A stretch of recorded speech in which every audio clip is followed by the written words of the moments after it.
Baik, selamat malam teman-teman semuanya. Terima kasih atas waktu dan kesempatan yang diberikan pada kesempatan ini. Kami dari kelompok 6 akan mempresentasikan tugas akhir UAS berupa aplikasi yang kami buat yaitu Sistres, sebuah aplikasi berbasis web yang dirancang untuk membantu mendeteksi tingkat stres secara dini terutama bagi mahasiswa atau masyarakat umum. Perkenalkan, nama saya Imaduna Afsalian bersama rekan-rekan saya yang terlibat dalam proses perancangan pengembangan dan pengujian aplikasi ini, yaitu ada Ada saya Juliana Devina Santosa. Saya Yuli Saya Megawati. Dika Isdi.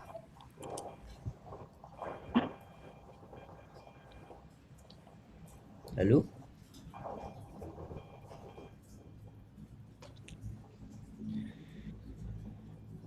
ada teman kita Yuli Megawati, lalu dan Saya Ilham Suyadi. oke.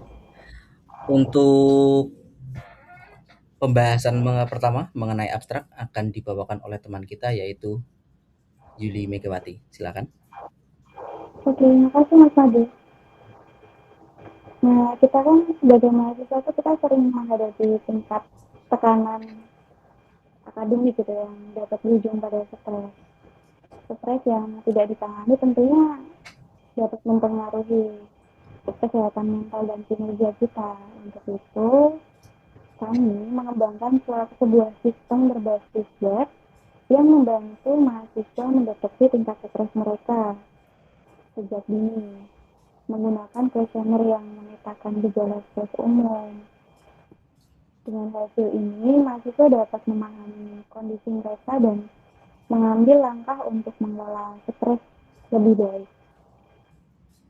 Dan tujuan sistem ini untuk mendeteksi tingkat stres mahasiswa dengan cepat dan tepat, kemudian memberikan diagnosa yang akurat dan memberikan rekomendasi solusi untuk membantu mahasiswa mengelola stres secara efektif. Oke, boleh next Mas Madu.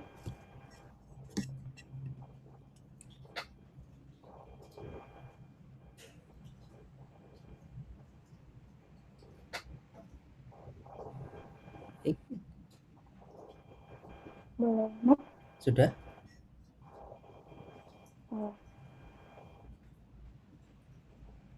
Nah, berdasarkan penelitian yang kami gunakan ini, ada 5 jurnal yang menunjukkan bahwa memang stres akademik itu dapat berdampak besar bagi kesehatan mental mahasiswa. Nah, di slide berikut, Anda dapat melihat 5 jurnal yang kami gunakan sebagai referensi. Jurnal-jurnal ini menggarisbawahi pentingnya teknologi berbasis web dapat membantu mendeteksi dan mengelola stres mahasiswa seperti ini. Yang menjadi dasar pengembangan sistem yang kami buat. Untuk lebih memahami bagaimana sistem ini dibangun, selanjutnya rekan saya, Kak Juliana, akan menjelaskan secara mendalam tentang metodologi yang kami gunakan dalam mengembangkan sistem ini. Oke, baik. Untuk metode yang digunakan dalam pengembangan sistem ini adalah certainty factor. Pemilihan metode ini didasarkan pada kemampuan dalam menangani ketidakpastian pada proses pengambilan keputusan, khususnya pada sistem berbasis pengetahuan yang melibatkan penilaian subjektif dari pengguna dan pakar. Nilai certainty factor ini diperoleh dari kombinasi antara CF pakar dan CF pengguna. CF pakar sendiri merepresentasikan tingkat keyakinan pakar terhadap keterikatan suatu gejala dengan kondisi tertentu. Sedangkan CF pengguna merupakan tingkat keyakinan responden terhadap kemunculan gejala yang dialaminya. Nah, nilai CF pakar ini nilai CF pengguna berada pada rentang 0 hingga 1, di mana nilai yang lebih besar menunjukkan tingkat keyakinan yang semakin tinggi. Dalam sistem ini, skala penilaian CF pengguna dibagi menjadi 4, yaitu tidak pernah, jarang, kadang-kadang, sering, dan sangat sering. Lalu untuk penghitungan CF pada setiap gejala dilakukan dengan mengkalikan nilai CF pakar dengan nilai CF pengguna. Selanjutnya, apabila terdapat lebih dari satu gejala, maka nilai-nilai CF gejala tersebut dikombinasikan menggunakan rumus CF kombinasi, yaitu CF pertama ditambah dengan CF kedua dikali dikalikan dengan 1 min CF pertama.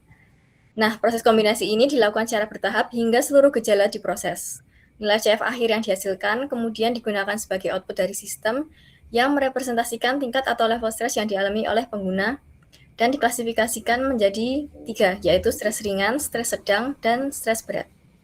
Selanjutnya, bisa diambil alih oleh Kak Ilham. Oke, baik teman-teman, pada halaman user terdapat dashboard yang bisa dilihat di bagian kiri. Di dashboard ini menampilkan ringkasan aktivitas dan kondisi pengguna. Di bagian dashboard ini, user dapat melihat beberapa informasi penting, antara lain total tes yang pernah dilakukan oleh user, hasil tes terakhir, waktu terakhir user melakukan tes. Selain itu, tersedia 2 tombol utama, yaitu mulai ujian untuk melakukan tes tingkat stres lagi, 2 tombol riwayat tes untuk melihat hasil tes yang telah dilakukan sebelumnya. Selanjutnya di bagian kanan halaman terdapat form konsultasi. Form ini diisi oleh user dengan pilihan tingkat frekuensi mulai dari tidak pernah hingga sangat sering, sesuai dengan kondisi yang dirasakan oleh user. Oke, next slide. Oke, di slide ini setelah user menyelesaikan pengisian dan menekan tombol selesai, sistem akan memproses data tersebut dan menampilkan hasilnya. Hasil tes akan muncul seperti di bagian kiri halaman dalam bentuk kad informasi. Pada kad ini ditampilkan satu penyebaran atau tingkat beban stres yang dialami oleh user, 2 rekomendasi dari sistem yang disesuaikan dengan tingkat keparahan stres user. Dan kemudian di bagian kanan halaman, user dapat melihat riwayat tes yang disajikan dalam bentuk grafis, sehingga memudahkan user untuk memantau perkembangan kondisi stres dari waktu ke waktu. Nah, selanjutnya, untuk halaman admin akan dipresentasikan oleh Mas Dika. Oke. Baik, di halaman admin ini ada 4 fitur utama.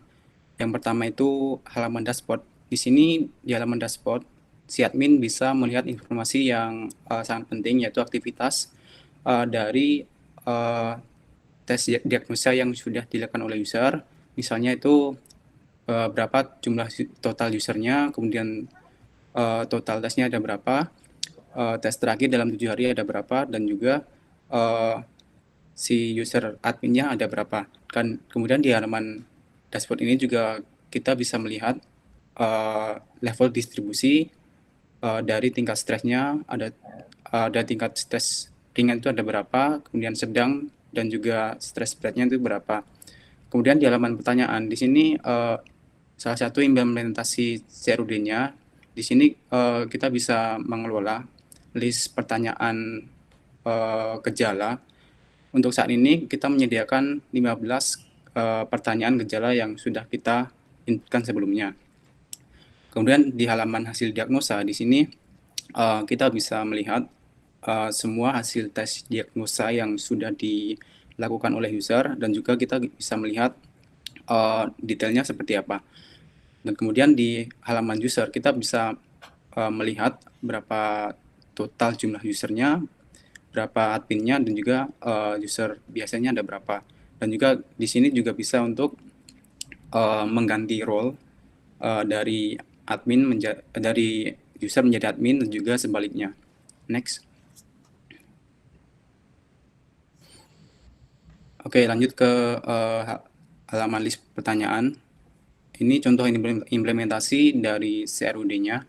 Nah, di sini di halaman pertanyaan kita bisa mengelola list pertanyaan atau gejala-gejala apa aja yang akan diisi oleh user. Nah, pada gambar kiri ini contoh dari list pertanyaannya. Di sini menampilkan pertanyaan gejalanya, kemudian kategori, dan juga CF pakarnya itu berapa. Kemudian di gambar sebelah kanan ini contoh untuk menambahkan pertanyaannya. Jadi kita mengisi pertanyaannya apa, kemudian kategorinya, dan juga nilai dari CF factornya. CF certainty factornya. Semakin kecil maka tingkat keyakinannya akan rendah, dan juga semakin besar nilai CF-nya akan semakin tinggi juga tingkat keyakinannya. Next. Dan di sebelah kiri ini contoh fitur editnya atau untuk merubah pertanyaannya, dan di sebelah kanan ini contoh menghapus pertanyaannya. Jadi di halaman kelola pertanyaan ini kita bisa melakukan aktivitas tambah, mengedit, dan juga menghapus dari pertanyaannya. Next. Oke, yang selanjutnya ini contoh dari form konsultasinya. Di sini ditampilkan untuk setiap pertanyaan atau satu pertanyaan itu ditampilkan dalam satu page. Nanti dalam satu page ini akan diisi oleh user secara bertahap sampai pertanyaan yang terakhir, dan kemudian baru si user bisa melakukan submit. Untuk list opsinya yang udah dijelaskan sebelumnya itu daftarnya user bisa memilih tidak pernah, jarang, kadang-kadang, sering, dan sangat sering. Next. Untuk hasil konsultasinya kita ada 3 pengkategorian, yaitu stres ringan, stres sedang, dan juga stres berat. Di stres ringan sendiri itu CF value-nya itu berkisaran 0 sampai 0,4 atau 0,4. Untuk sedang 0,41 sampai 0,7. Untuk berat 0,71 sampai 1. Di halaman hasil konsultasi ini ditampilkan informasi, ada juga deskripsinya, dan juga breakdown per kategorinya. Ada juga rekomendasi yang kami sarankan per tiap level stresnya itu sendiri. Dan juga kita bisa melakukan tes ulang lagi untuk mencoba atau mengisi form dari konsultasinya itu. Next. Untuk hasil pengujian di sini kita udah sediakan contoh tabel sampelnya dengan CF user yang sebelumnya udah kita isi sebelumnya. Dan untuk hasil akhirnya atau CF akhir itu mendapatkan nilai 0,9999451, atau jika dibulatkan itu akan menjadi 1 nilainya, atau dalam bentuk persentase itu 100%. Nah, nilai ini kalau pada klasifikasi output itu dia di atas 0,7, maka akan dikategorikan sebagai stres berat. Dan untuk tampilannya seperti yang sebelumnya, itu sama seperti pada gambar di samping ini. Next. Oke, untuk teknologi yang digunakan akan dijelaskan oleh Mas Imadu. Oke, terima kasih Mas Dika. Untuk pada bagian teknologi yang digunakan, tentu kita menggunakan beberapa aplikasi dan framework, dan tentu database dan jasa hosting yang kita pakai. Dan untuk pilihan kita menggunakan React, Next.js, dan Search UI. Lalu untuk penggunaan database kita menggunakan PostgreSQL, dan semuanya itu di-host di Vercels. Lalu untuk database hostingnya kita juga menggunakan Supabase. Untuk pertimbangan kenapa kita menggunakan banyak aplikasi, dimulai dari React, tentu karena si React itu sangat reusable dan dia itu sangat reliable untuk penggunaan ekosistemnya, jadi kita tinggal menggunakan saja. Dan Next.js penggunaannya karena aplikasi yang kita buat tentu target utamanya agar mudah diakses dan cepat loading di aplikasi pengguna di web, karena Next.js itu sudah menggunakan teknologi SSR, site server. Jadi nanti untuk pemrosesan web akan lebih cepat tentunya. Terus untuk UI, Sage-Don UI, itu penggunaan UI agar lebih interaktif, maka pengguna akan lebih betah untuk dalam mengerjakan kuesioner yang ada. Penggunaan database tentu kita memilih database yang scalable, di mana dari sisi teknis apabila penggunaan aplikasi itu sudah cukup masif, aplikasi tentu membutuhkan data yang lebih besar, penyimpanannya lebih besar, di mana Postgres itu yang di-host oleh Supabase itu sudah terintegrated dan Supabase itu adalah Postgres native, kita sangat dimudahkan terutama dalam monitoring dan penggunaan disk dari si Postgres tersebut. Lalu semuanya itu kita deploy di Vercel yang sangat memudahkan kita dalam pembuatan aplikasi, di mana saat kita meng-push repository mereka akan langsung otomatis mendeploy di Vercel. Itu sangat membantu. Lalu selanjutnya kita akan melakukan demo secara langsung, di mana tujuan demo ini kita akan membuktikan bahwa aplikasi yang kita buat itu adalah aplikasi yang sudah berjalan. Sebentar kita coba share dulu.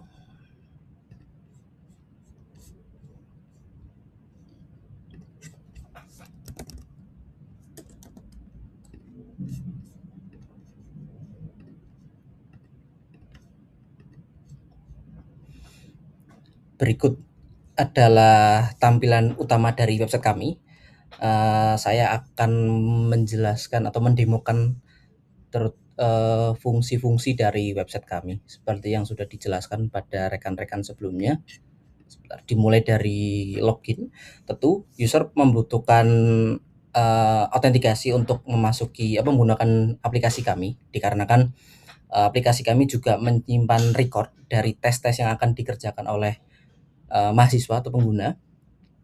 Makanya kita buat sebuah login system agar pengguna bisa mengakses riwayat yang telah dikerjakan sebelumnya. Oke, ini adalah login admin. Saya akan coba mendemokan dari sisi user. Oke, ini adalah tampilan awal. Jadi user akan melihat dashboard di mana apabila user belum pernah mengerjakan sama sekali, mungkin riwayat total tes akan belum muncul. Di sini kita ada dua opsi sebenarnya, yang utama itu memulai tes atau melihat riwayat. Ini adalah contoh riwayat di mana sistem kami itu sudah menyimpan semua riwayatnya setelah yang sudah dikerjakan oleh pengguna dan bisa melihat track record tren dari perkembangan stres pengguna. Itu apakah sedang atau berat atau ringan gitu. Oke, kita langsung coba untuk mulai tes. Ini seperti yang dijelaskan sebelumnya, kita ada beberapa opsi, tidak pernah, jarang, kadang-kadang, dan sering. Oke, di sini saya akan langsung saja secara random.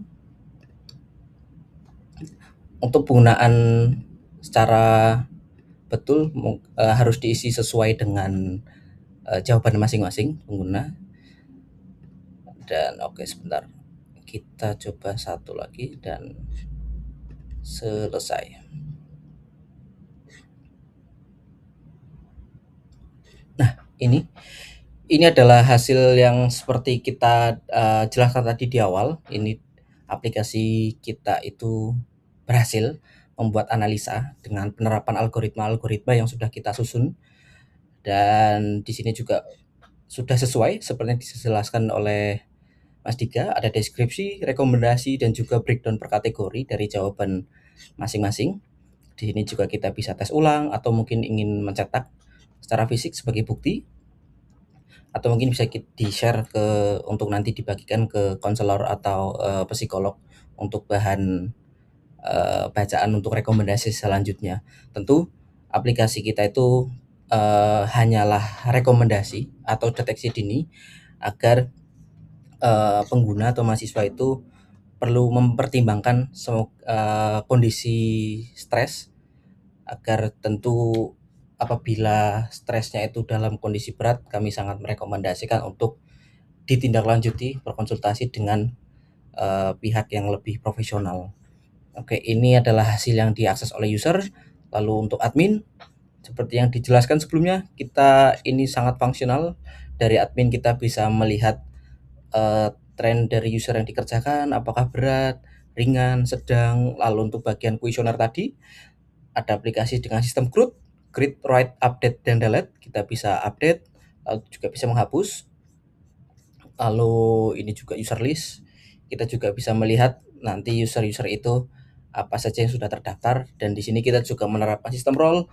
Jadi nanti apabila ada admin yang lain ingin sebagai manage websitenya, kita bisa nambahkan di sini juga.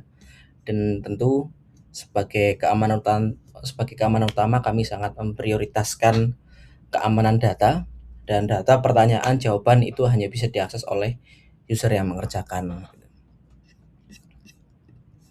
Oke, ini dashboard kuesioner semuanya sudah sesuai. Dan selanjutnya sebentar, saya rubah lagi ke presentation sebentar ya.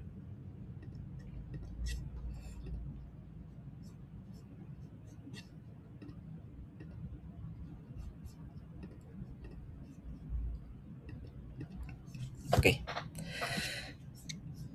Dan itu demo singkatnya. Jadi di session demo kita membuktikan bahwa aplikasi yang kita buat itu sudah bisa diakses umum dan sudah bekerja sesuai apa yang kita susun di laporan sebelumnya. Beberapa referensi juga kita tambahkan di sini seperti yang ada di jurnal. Tentu kita sangat terbantu dengan jurnal-jurnal yang sudah ada di sebelumnya, dan kami harap jurnal yang kita teliti juga akan menjadi bahan referensi bagi penelitian selanjutnya. Tentu proses analisa ini hanyalah rekomendasi, bukan dari pakar atau menjadi bahan acuan utama. Semoga aplikasi yang kita buat itu mudah digunakan dan sangat membantu bagi para pengguna atau mahasiswa yang terutama mereka masih sedang ragu dengan kondisi stres pada mahasiswa. Dan semoga di penelitian selanjutnya bisa menyempurnakan aplikasi yang kami buat. Tentu aplikasi kami itu jauh dari sempurna. Tentu di perkembangan selanjutnya butuh improvement atau tambahan-tambahan ataupun masukan agar aplikasi kita bisa jauh lebih membantu untuk terutama mencegah tingkat maraknya stres pada mahasiswa. Sebagai penutup, kami berharap aplikasi stres memberikan manfaat dan menjadi langkah pemanfaatan teknologi untuk meningkatkan kesadaran terhadap kondisi stres. Kami menyadari aplikasi ini masih banyak keterbatasan dan berharap bisa terus dikembangkan selanjutnya untuk bahan materi-materi referensi. Demikian presentasi dari kelompok 6. Kami mengucapkan terima kasih atas perhatian yang diberikan. Kami pamit undur diri dan ya, terima kasih semuanya. Thank you semuanya.